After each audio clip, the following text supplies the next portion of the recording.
Assalamualaikum warahmatullahi wabarakatuh. Kita akan belajar manfaat menghindari sikap hidup berfoya-foya, ria, sum'ah, takabur, dan hasad. Mohon simak dengan baik agar kita dapat ilmu yang bermanfaat.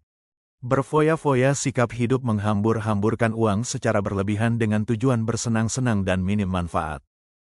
Allah berfirman, sesungguhnya orang-orang yang pemboros itu adalah saudara setan dan setan itu sangat ingkar kepada Tuhannya. Dari Abi Syuaib, Rasulullah Shallallahu Alaihi Wasallam bersabda, makanlah dan minumlah dan berpakaianlah dan bersedekahlah tanpa berlebihan, israf, dan tanpa kesombongan. Hadits riwayat Abu Daud. Cara menghindari sikap hidup berfoya-foya, selalu bersyukur atas nikmat Allah Subhanahu wa Ta'ala. Selektif memilih teman, jalani hidup dengan sederhana, tentukan prioritas utama dalam menggunakan uang, harta. Beramal dan bersedekah, menabung dan berinvestasi, kurangi berbelanja hal yang tidak berguna, susun rencana keuangan jangka panjang, mencatat pengeluaran dan pemasukan. Manfaat menghindari sikap hidup berfoya-foya, tidak terpengaruh bujuk rayu setan, terhindar dari sikap hidup miskin, terbiasa memenuhi kebutuhan dan menjauhkan keinginan, terbiasa menerapkan skala prioritas. Disukai Allah Subhanahu wa Ta'ala, dan Rasul-Nya, disukai orang lain. Ria, secara bahasa artinya pamer, namun secara istilah adalah sikap memperlihatkan amal ibadah tertentu kepada selain Allah Subhanahu wa Ta'ala dengan tujuan agar mendapat pujian. Dalam Al-Quran Surat Al-Baqarah ayat 264 Allah Subhanahu wa Ta'ala berfirman, wahai orang-orang yang beriman, janganlah kamu merusak sedekahmu dengan menyebut-nyebutnya dan menyakiti perasaan penerima, seperti orang yang menginfakkan hartanya karena ria, pamer, kepada manusia dan dia tidak beriman kepada Allah dan hari akhir.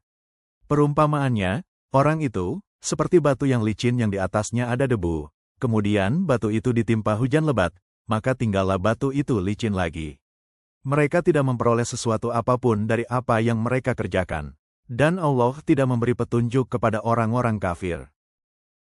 Dari Mahmud bin Labid, Rasulullah Shallallahu Alaihi Wasallam bersabda, sesungguhnya yang paling kukhawatirkan akan menimpa kalian adalah syirik asghar.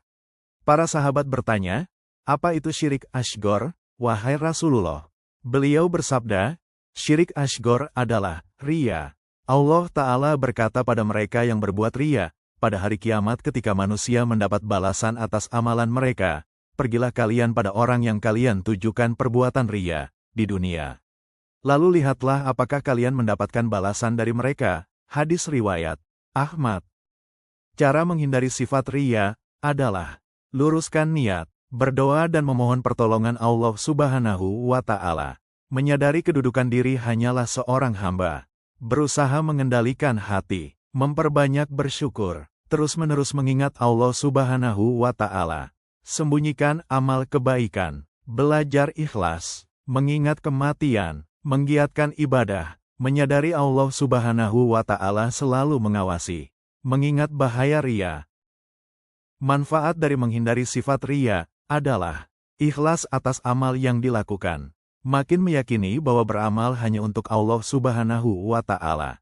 Menjadikan amal ibadah bermanfaat untuk diri sendiri dan orang lain. Terjauhkan dari ancaman syirik kecil.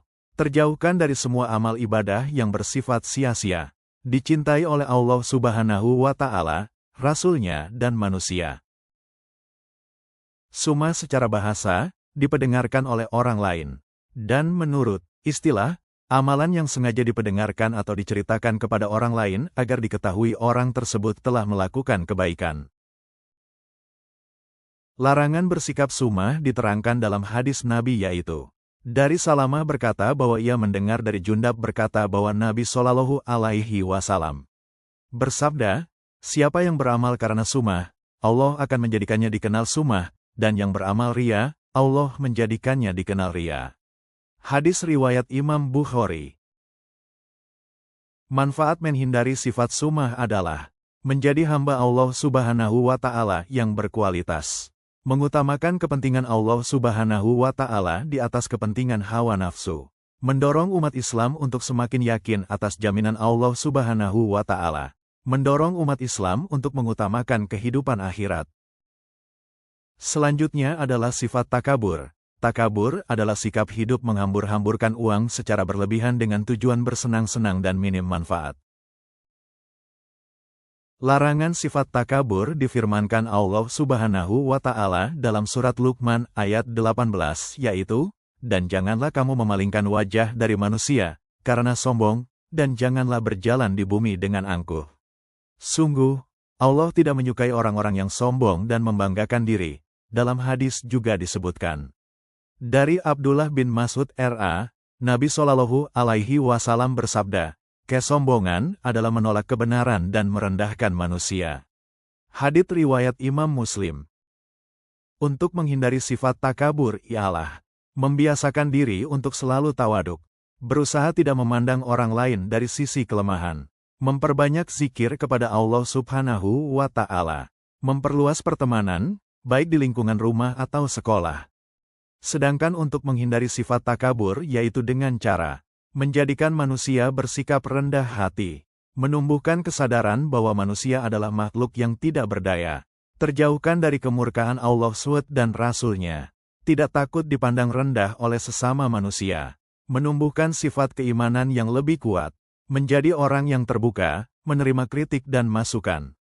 Sifat yang harus dijauhi yang terakhir adalah sifat hasad. Hasad merupakan perasaan iri atas nikmat yang didapatkan seseorang baik dalam bentuk harta, kedudukan, ilmu dan lainnya disertai usaha agar nikmat tersebut hilang dari pemiliknya. Allah melarang sifat hasud dalam Al-Quran Surah An-Nisa, ayat 53, yaitu, "Ataukah mereka dengki kepada manusia, Muhammad, karena karunia yang telah diberikan Allah kepadanya? Sungguh, kami telah memberikan kitab dan hikmah kepada keluarga Ibrahim, dan kami telah memberikan kepada mereka kerajaan, kekuasaan, yang besar." Dalam hadits juga disebutkan dari Abu Hurairah radhiyallahu anhu. Berkata bahwa Nabi Shallallahu Alaihi Wasallam bersabda, "Jauhkanlah dirimu dari hasad karena sesungguhnya hasud itu memakan kebaikan-kebaikan sebagaimana api memakan kayu bakar." Hadis riwayat Abu Daud.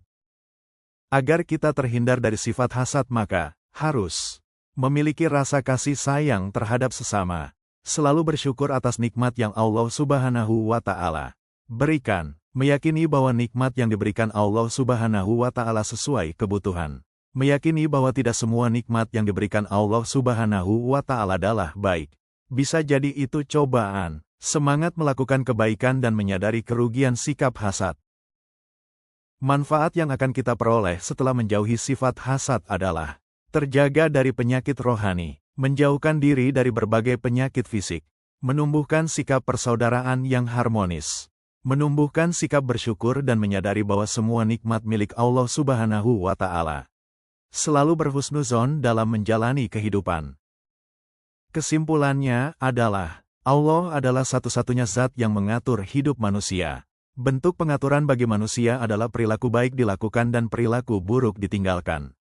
Setiap perilaku manusia pasti memiliki balasannya. Hidup dengan sikap berfoya-foya, ria, sumah, takabur dan hasad pasti akan mendatangkan mudarat. Oleh karena itu, sangat penting bagi manusia menjauhi sikap-sikap tersebut.